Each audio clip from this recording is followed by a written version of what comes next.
Hello everyone, my name is Shane, also known as Inshane or Inshanity. And on this channel, I like to exclaim things like, the gods!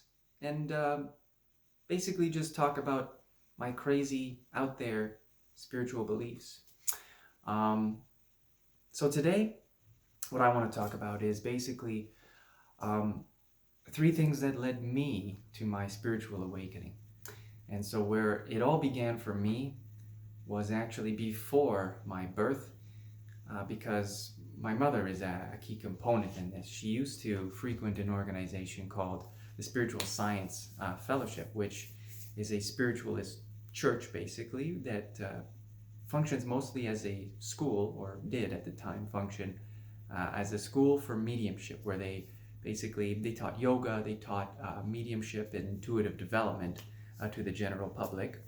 Um, and I was blessed while I was in my mother's womb by basically the leader of this organization, Marilyn Rossner, who is a world-renowned medium and psychic.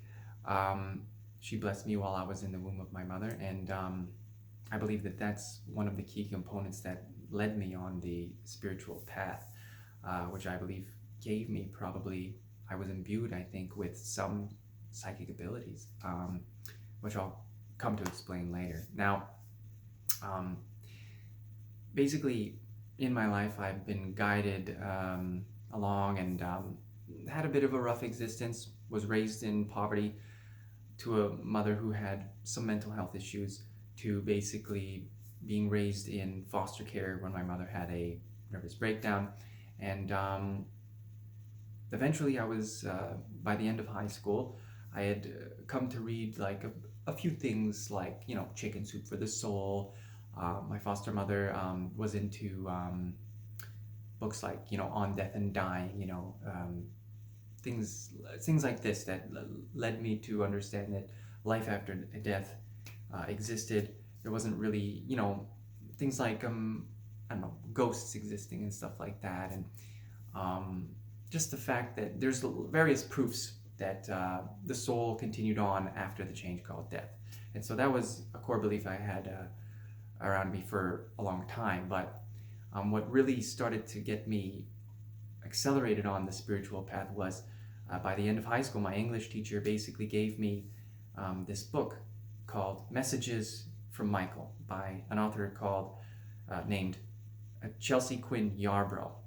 Now, Chelsea Quinn Yarbro, if you research her, she's only ever really written or known for vampire romance novels, and I recently came to realize she collaborated on a book that I am reading now by Isaac Bonewitz. It's called Real Magic, but um, so it's kind of synchronicity that I'm seeing her now. But she was basically very, very skeptic of this type of thing, channeled materials. The contents of the book is basically um, all the transcripts of basically Ouija board sessions. A group of people got together in the 1970s, and at a party they brought out a Ouija board, and from there they got into contact with a fifth dimensional um, entity who was known in his previous incarnation as Michael, and over the years developed a connection with this same being, who was basically teaching to them basically laws of the universe, about the planes of existence. There's different levels of planes. We're here in the third dimension, for example, and basically explained the different personality types that there are, the different basically soul roles. He basically detailed 7 planes of existence, 7 soul roles, um, 7 overleaves, which are basically and different like life paths, things like that, that explain the personalities that we are, and things like this. It's a bit complicated to get into, but basically it's a channeled material book that even the author wasn't sure whether or not to trust. She was very, very skeptic, which I think is a very healthy and good thing. You can't just go on believing like whatever comes up, and so let your own experience and discernment guide you is one of the most important things. So let me see now. So the third thing I wanted to talk about is basically what really shot me into the abyss of spiritual awakening, which is basically taking my first kind of plant medicine, which was not what you would expect. It was Salvia divinorum. Now, at the time, when I was 16, Salvia divinorum was legal all around the world and in Canada. And basically, I ended up just doing a little bit of Salvia divinorum alone. Now, prior to this, I had done a lot of research. And basically, because I'm so sensitive, I didn't want to do anything too crazy. I didn't want to do a big amount. I didn't want to have any kind of like scary or bad experiences. So I had done a lot of research prior to that on different websites, which would detail basically trip reports. People would talk about basically what they experienced, what they saw when they took Salvia divinorum. And there's lots of different drugs that they basically could talk about, but I basically was only interested in this drug, and it fascinated me because people would detail basically, it almost seemed like they were going to different worlds. Some of them were like, they were like fighting drag. They were like a dog person, dog humanoid fighting like reptiles and dragons, and then and they had a village, and they were like in a village, and some people were like, oh, they were mermaids, and some people would just be like, oh, I turned into the carpet and spent 50 years like on the floor, dirty. Other people were like, I was the couch. People would fart on me. It was horrible. Other people were like, I was a coffee table. It was okay. And then just weird experiences. I was a coffee cup for 19 years, and then they threw me out because I broke. So it was like weird things like that. But then, also like really out there things like that, like living lives as an alien. So, but what happened to me was nothing like I had seen. I only read like a few trip reports that were like this. And this is what happened to me. So the few trip reports that I read that were very, very rare, about 10% or less, was these reports about basically they would telepathically be in contact with a female entity, basically, that would just talk to them about, well, just tell them different information. And that's what happened to me.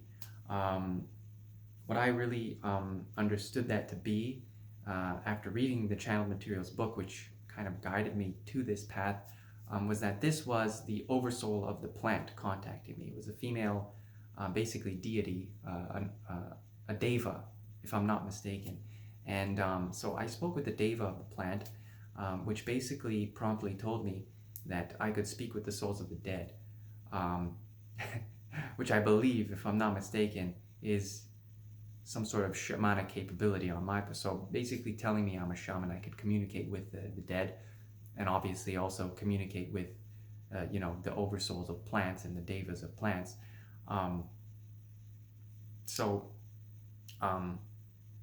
Yes, I was very scared actually when that when that information reached me, and I was like, oh my god, I could talk to the dead, and I'm like thinking like I'm scared, and I'm like, oh my god, like the sixth sense, like, oh my god, it's scary, like, oh no, make it stop, and the plant was just like, no, don't worry, it's not like the movies, like you don't have to be scared, but and I was like lying on a blanket in my foster parents' basement, and they were on vacation. I was alone in the house, no one was with me. I was like, no. So I was like just freaked out. But yeah, basically from that moment on, I realized that I was capable of communicating with the spirit world, with basically the souls of the dead and different levels of consciousness. So I've been on the spiritual path ever since, and just kind of developing my own discernment on this path, and just finding I think a grounded way to learn more about spirituality, and find a logical way to have these beliefs, and rooted in something more based in like my own discernment, a little bit more logic, and kind of slowly going forward in this. So that's basically my story, and I'd love to kind of share more about my journeys, my understandings, and my crazy out there beliefs. So thank you for witnessing this, and until next time, this is Insanity Out.